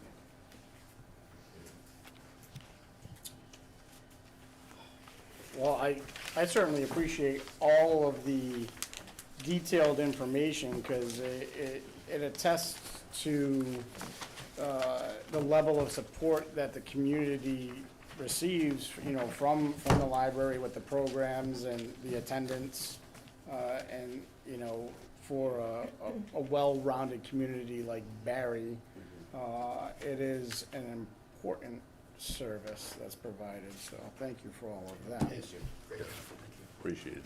Thank you so much. We also have, Joe, are you doing I Christmas? am doing Christmas and Or- Merry Christmas. I don't have a packet for Christmas. No. Actually, take that out, yeah, there's a last page in there. Oh, this is, I Yeah. don't even know what we- Last I think one, it's just level funding. Yeah, I know it's level funded this year, I think it's, yeah, 3,000 that we get. So, typically it increases, a little bit, I believe every 3 years, because that is the contract that we get, for the company that does the bandstand, we pay a company to do the bandstand. So, out of that 3,000, I wanna say it's about 2,200 for the decorations on the bandstand. Which is pricey, but they cover it, they do a great job, and they cover if anything, anything goes out or anything like that, they come and take care of it, if anything, with any weather or anything like that. Is it somebody local that does it? It is Arsenal out of, I believe, Spencer. Yeah. There's It's an Spencer. electrician in town that offers that service too. Oh. Yeah. Oh, I didn't know that. Yeah, we've been using them for, long before I was on the committee. But that's good to know, I didn't know that. Yeah, they're well known, though, I think, 'cause they're across from the fire department in Spencer, right? They always Yes. have all their I signs, believe so, yeah. Yeah, they do great work, but, so the majority of that 3,000 covers, the bandstand, and then everything else, it covers, decorations from Ronay Park, Berry Plains, and any extra lights and stuff that we need for the common, if, we have to replace lights, or we have to add lights to, any of the, existing things in the common. And then everything else we do is all, either grant funded or through donations and support from the community, so, Excellent, and keeping that the same as well. that fund was, it wasn't fully used here in, FY '25. Do you know of any other expenses that will be rolling out of that account? So this year, I know we do have plans to, purchase some more lights and things, to spend what we have. I wanna say there's about $600 left in there for this year. And we are in need of some new decorations and things, so we do plan on spending that down by the end of Okay. the year. I'm a little bit behind this year, but typically I wait until after Christmas and then I buy things nice and cheap, so. That's I the way gotta to, get that done. that's the way to do it. All right, and if there's no other questions for Mr. Hood, I think I'm Thank good. you so much. for Thanks, Jill, everything. appreciate Yeah, it. thank you. Yeah. Donations of Magnum blocks. Yes. Okay, I have like Absolutely. Do you 2 have a lot? boxes of 100. Sure. Yeah, the kids haven't played with them in years. They Yeah. love the back. Yeah, no, yeah, the kids love them. Yeah, absolutely. Okay, I'll drop Thank those you. off. Thanks, everybody. Thank you. Thank you. Appreciate it. Thank you. I'm gonna say Preliminary, totals.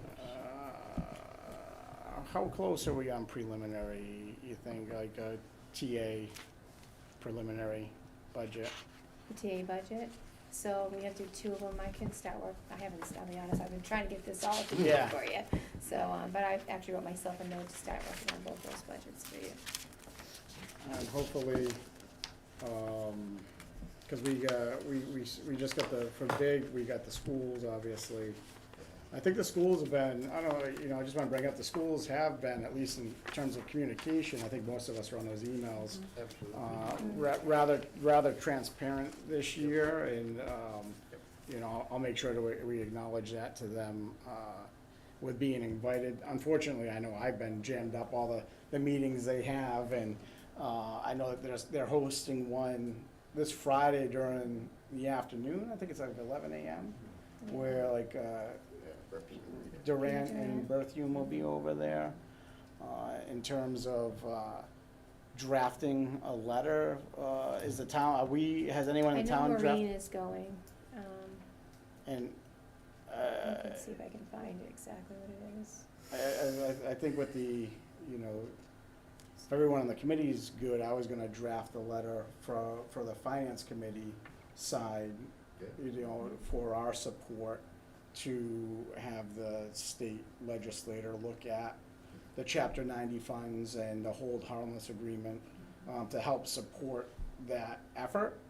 Cause that'll, if anything, it'll just help the amount of funds that the town receives, or the school department and the Quadrant Regional receives, from the state, and hopefully mitigate some of our expenses, to that Yeah. budget. So it's gonna be, if anyone wants to go, it's gonna be on Friday, March 21st at 9 a.m. It's gonna be held at the Educational Support Center. They received confirmation from both Representative Berthium and Senator Peter Durant. They will both be in attendance, so it's definitely gonna be a very good meeting, and it's excellent Yeah. if you can write up a draft, so. Yeah, I'll send that over, if everyone's okay with it, yeah. Oh, Yeah, sure. for Do, sure. do we know if last year we were kinda caught off guard, they buried that 1.2 million in that they received in October the year before? Did they receive another lump sum like that? On the rural aid, I Yeah. think that's still being, I can't speak for them, I know they're meeting tonight and they're working diligently. I mean, preliminary, I know their overall budget is, they're looking at like a 3, if I wanna be, like around a 3, but that impact to the town, our town, usually a little higher than the overall budget. But we'll know in a couple, when are they presenting, the last week of April? I wanna say the last week in April. It's either the last week of April or Right first before week of May. Monty. I think Monty's first. Yeah, we pushed them out because it is a challenge, and even when they present, it's not it's not solidified till the state, July. yeah, the state gets all of their, and at that point, we'll see how it goes. They're doing that, and I think we're meeting again next week. And we did get the information, which were on the fire truck. I'm gonna send that out, cause Corey said I didn't send it out to Corey and a few others, so I will send that out. Oh, to okay, the you. lease agreement, yeah, take a look at Yes, that. I will send it Yeah, it was over. just confusing, cause it basically seemed like it's, and I'm not one to read a lease normally, but it basically stated that like, at the very end, you could purchase it for the approved purchase price, but I was like, I don't see that I think it's anywhere. $1, yeah. And then it said, you know, after 1 year, you could purchase it, but you had to pay, which would cost the town $822,000. So I was just a little confused, but okay, if it makes more sense if it's like at the end. It's crazy to think, like, this is my 4th budget cycle. The ambulance was 266 the first year, and here we are, 4 cycles later, and it's $500,000. Same piece of equipment. And the fire trucks are now 1.2. Higher, some of them. Yeah, it's crazy. Gotta get in the ambulance building business. Seems like there's a demand for it. Yeah, so we'll meet here again next week to meet with the DPW? No, it's, select board. Oh, the select board? Okay. Select board, and I just know I'm up, so I don't remember the other ones, but they are all ready, so I should have them out to you, definitely by Friday, Dan, so. And then, yeah, and I appreciate that. And as we get closer, obviously, you know, I mentioned it tonight, you know, like the debt exclusion for the fire truck, if that does not pass at the ballot, you know, we'll have to figure out one of several different ways to either incorporate that into the budget or free cash, or if there's free cash available, certification of free So cash coming actually, through. I do have that information for you. I do. Yes. Just my glasses, so I can't see. So for the general fund free cash, we have $168,230. The enterprise fund for sewer, $1,189,199. And the enterprise fund for water is $572,299.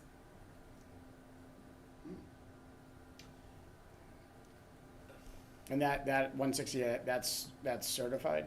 This has been certified, this was, yes. What was the sewer one? The sewer is, I know it's a long number, $1,189,199. That's pretty good. Well, they're rebuilding the police though. Yeah. Well, on the free cash, because this is the first year the town's had free cash in a couple years. Yes, very exciting, I was very excited for this. And are you able to share the breakdown with us? Like, the sort of. So you know what, I don't have the breakdown, I just took the, but if you want, I can send it to all of you. Yeah, that would be great. Absolutely, On the, so the front end loader out of chapter 90, yeah, and I know sometimes the DPW uses it at the sewer plant and they use it for water. Is there any way we could, so the 60,000 coming out of chapter 90, any way we can offset portions of that 60 grand through the So water that and we would sewer? have to check with, our rep from Yeah. chapter 90. That question has come up a couple times over the years, and the general answer the finance committee has received is the amount of times the water and or sewer would actually use the front end loader compared to like an excavator or something along those lines, it's so minimal Mhm. that it's hard to cross over those costs evenly. Yeah, I think makes the loader's sense. used at the wastewater plant every day, but not for a long period, but I think it's like every single day. If they can split it out, I mean, that would be, we did ask that question a couple times, we'll see if maybe. we can, definitely check with chapter 90, our rep, definitely bring that up at the DPW commission meeting as well. And I'll also bring it up with, our reps. Yeah, we can ask when, I'll check with Tim. DPW presents in a couple Yeah, I'll bring weeks. that up to him. Cause that's always a good question with those departments commingle. Yeah, cause it's basically the DPW commission, so it's all three of them, but then you get the enterprise funds, I see what you're saying. Water and sewer have like, I'm not gonna say it's a surplus, cause I know it's not, but they have money, like, Yeah. and if we can access it and Yeah. offset out of the general budget with that, Yeah. it's an idea. We also got in the debt exclusion stuff, just this one is coming off this year, but we had asked, I think too, if we could figure out with the fire truck, how much it may impact each home, or like per thousand or whatever. But we didn't get that, so I don't know if So I that's can like check with the actually a assessors. possible, to like figure out. Yeah, I know I did ask him, I don't believe I received an answer though. Would the finance committee, I don't even know if it's appropriate, would we give a recommendation based on the two, I understand one of the ballot questions is probably not. It's non-binding. So, but would we give a recommendation based on the other ballot initiative? Ballots are tough, because my understanding is we're restricted from lobbying for or against. Yeah, but at town meeting, we can give a Town meeting, favorable, unfavorable. yeah, town meetings, because that's the legislative body of the Okay. town. Okay, And then you kind of get into lobbying Let's see if he's. at so there's different regulations that oversee Yeah, 'cause we those. got the, Yeah, I know understand the that. finance Did you committee's let always him know? had Did he the send me? general best practice of no, being he- unbiased Yeah, and those conversations related He to did a whole ballot write-up on it. related questions, you Yes, know, we good. received that. Prop I 2.5, think Okay, ago. good, good. Did I send that to everybody? Yeah, debt we did. exclusions. But then again, You know, I mean, not I everybody think, too now, so. yes, it would behoove the town to, in the budget of the operating, to have that debt exclusion. It'll help the budget and all of that, but to go out and proactively, you're not really supposed to proactively lobby for or Double against. check on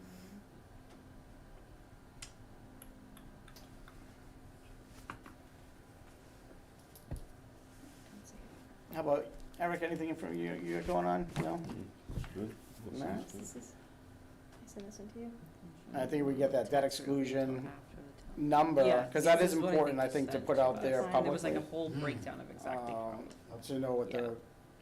the average No, this I think was breakdown for the, will be. The debt exclusion. Oh, I think it'll offset, my opinion Oh, I is gave it it'll to- offset I gave it to Dan. wholly Oh, okay. after FY Thanks, Dan. I'll send it to 27, you.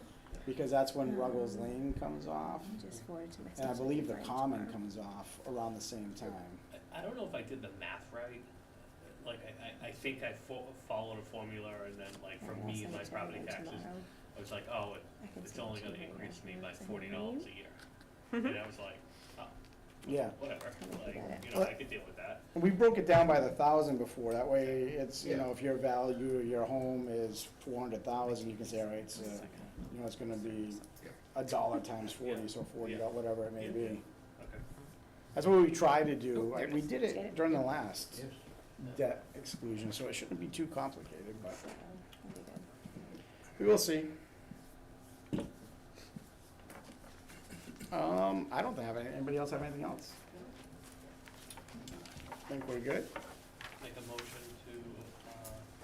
to adjourn. Second? We have a motion second to adjourn. All in favor? Aye. Have a great night. Thank you all.